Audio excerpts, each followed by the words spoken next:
Hello viewers, I doctor SBK Lal welcome you all in my YouTube channel. मेरे YouTube channel में आपका बहुत बहुत स्वागत है।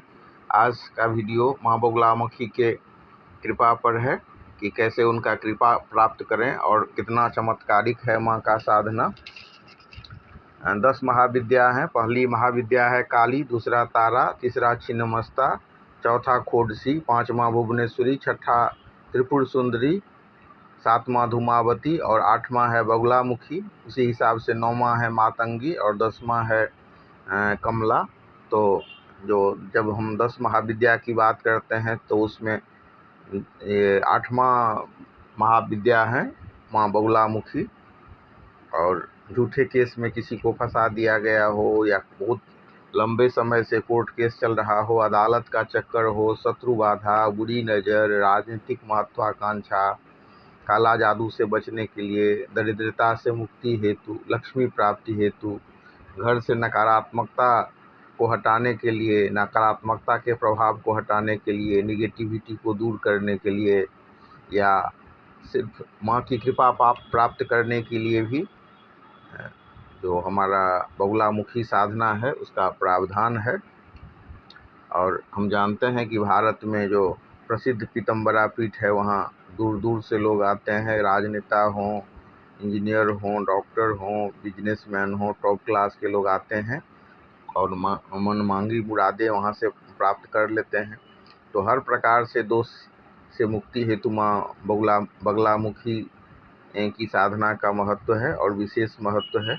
भगवान श्री कृष्ण के आवाहन पर सृष्टि को नाश होने से बचाया था माँ ने। भगवान विष्णु और माँ बगलामुखी पूरे ब्रह्मांड की सुरक्षा करती हैं। बहुत अधिक आयाम वाले ऊर्जा की प्रदात्री हैं। माता रानी के आराधना के पूर्व विशेष गणपति, जिसको हम हरिद्रा गणपति कहते हैं, एवं विशेष शिव की पूजा होती है। और विशेष शिव की पूजा के रूप में हम जो मृत्युंजय शिव हैं, जिसने हलाहल विष का पान करके पूरे सृष्टि को ख़त्म होने से बचाया था और अपने कंठ से नीचे नहीं उतरने दिया था, तो ऐसे जो मृत्युंजय शिव हैं, महामृत्युंजय शिव हैं, तो उनकी साधना होती है। विशेष भैरव, जिसे आनंद भैरव कहा जाता है, उनकी पूजा की जाती है। और अगर हम बीज मंत्र की बात करें तो ह्लीम इनका बीज मंत्र है। और कुछ जो साधक होते हैं, कुछ विद्वान होते हैं, कुछ तांत्रिक होते हैं, वो क्या करते हैं तो इस मंत्र में रौ जोड़ देते हैं। और जब रौ जोड़ दिया जाता है तो उच्चारण होता है ह्लीम, और रौ जोड़ देने पर अग्नि तत्व की मात्रा बढ़ जाती है। 36 अक्षर के मंत्र की बात करें तो ओं ह्लीं बगुलामुखी सर्वदुष्टानां वाचं मुखं पदं स्तंभे जिह्वां कीलय बुद्धि विनाशय क्लीं ओं स्वाहा, इस तरह का मंत्र है। तो इस मंत्र से होता है। और अगर मतलब माँ की कृपा के लिए सिर्फ करना है तो मंत्र होता है ओं ह्लीं बगुलामुखी नमो नमः, या सिर्फ ओं ह्लीं बगुलामुखी नमः, इस मंत्र का जाप होता है। और ऐसा माना जाता है और बहुत से साधक को इस चीज़ का अनुभव भी हुआ है। भारत जैसे देश में जहाँ जो आक्रांता लोग हुए हैं और उन्होंने शोषित को और शोषित किया है और पाँव के नीचे कुचला है, ऐसे लाचार निरीह विवश प्राणी होते हैं जिनके पास कोई सहारा नहीं होता है। ऐसे जो दबले कुचे हैं, जब माँ के शरण में जाते हैं तो माँ बगुलामुखी के प्रहार से दुष्ट का अचूक संहार होता है, ग्रह गोचर की शांति होती है एवं माँ के कृपा प्राप्ति हेतु भी अनुष्ठान का विधान है। तो अनुष्ठान में सबसे पहले क्या होता है कि कलश स्थापना होती है। कलश स्थापना में लंग का उपयोग होता है, आम के पत्ते का उपयोग होता है। आम का पल्लव जो नया नया पत्ता होता है, या आप देखेंगे कि आम के वृक्ष पर हरा भरा जो पत्ता है तो उसको पानी से सिक्त करके साफ करके कलश की स्थापना की जाती है। मौली भी बांधा जाता है। उसके बाद का चरण है अनुष्ठान में सुरक्षा घेरा। सरसों से सुरक्षा घेरा बनाया जाता है, कुछ मंत्र और कुछ क्रियाएं की जाती हैं। फिर हरिद्रा गणपति, एक खास तरह के गणपति जो मतलब हल्दी से जिनका निर्माण होता है या हरा रंग से हमको आभूषित करते हैं, उनकी पूजा होती है एक खास मंत्र से, और उसको हम बोलते हैं हरिद्रा गणपति का मंत्र। तो वो मंत्र होता है ओम हुम गंग ग्लों हरिद्रा गणपते वखट सर्वजन हृदय स्तंभे स्तंभे स्वाहा। तो पीला रंग के गणेश जी को ध्यान करते हुए 11 बार मंत्र जाप करना होता है। और जो आदमी अगर इस मंत्र को जाप नहीं कर सकते हैं तो ओम गंगणपतिये नमः या ओम गंगनाधिपतिये नमः के भी जाप का प्रावधान है। तो किसी योग्य गुरु के निर्देशन में साधना करनी चाहिए पीला आसन पर बैठ करके। और उसके बाद भगवान मृत्युंजय का जप होता है, फिर बगुलामुखी मैया का जप होता है, फिर आनंद भैरव की पूजा होती है, विष्णु पूजा, सूर्य पूजा, ये सब चरण हैं अनुष्ठान के और साधना के। फिर दीपक जलाया जाता है और शुद्ध घी का दीपक होता है। अखंड दीपक जलाने का प्रावधान है।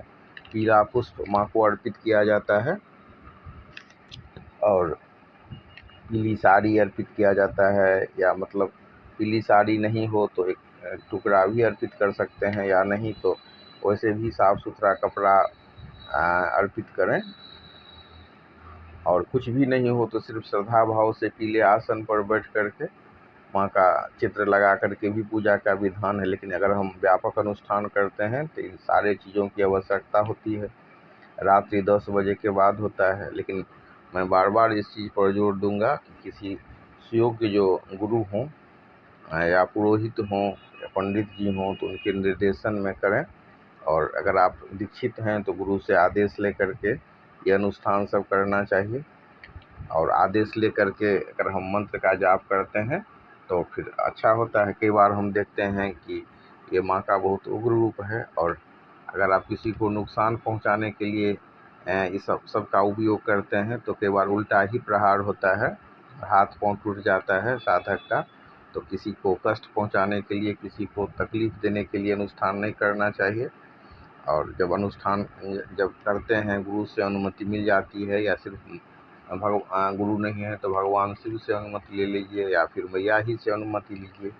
तो रात्रि 10 बजे के बाद इसका अनुष्ठान होता है।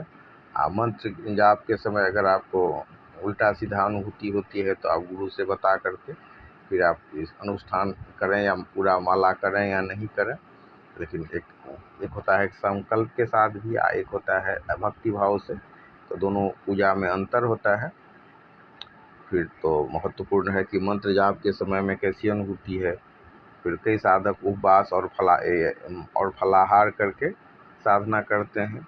आज साधना में पूर्व की तरफ मुख करके साधना का विशेष महत्व है। पंचोपचार पूजा होती है, उसके बाद पंचामृत अर्पित किया जाता है, जल में हल्दी डाल करके माँ को स्नान कराया जाता है, पीली सरसों, पीली हल्दी, लौंग, इलायची, इस सब से हवन होता है। फिर पूर्ण आहुति होती है, फिर परिक्रमा किया जाता है, और अंतिम में जो क्षमा प्रार्थना स्तोत्र है, आवाहनं न जानामि विसर्जनम पूजां चैव न जानामि क्षमस्व परमेश्वरी मंत्रहीनं क्रियाहीनं भक्तिहीनं जनार्दन। तो माँ को कहा जाता है कि हे माँ, मुझे न पूजा की विधि मालूम है, न मैं आवाहन जानता हूँ, न विसर्जन जानता हूँ हे माँ। और मुझे मंत्र और सबका भी ज्ञान नहीं है। मैं क्रियाहीन भी हूँ, भक्तिहीन भी हूँ। आपके प्रेरणा से मैं आपको स्मरण कर रहा हूँ, आपका ध्यान कर रहा हूँ। तो इस तरह से ये साधना किया जाता है। और एक सात्विक और सरल सा मंत्र है ओम ह्रीं बगुलामुखी नमो नमः। इसी विधान से पूजा होती है।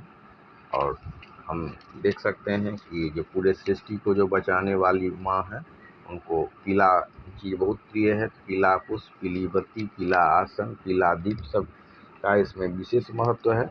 और भक्ति भाव से माँ को आराधना करना चाहिए, प्रणाम करना चाहिए।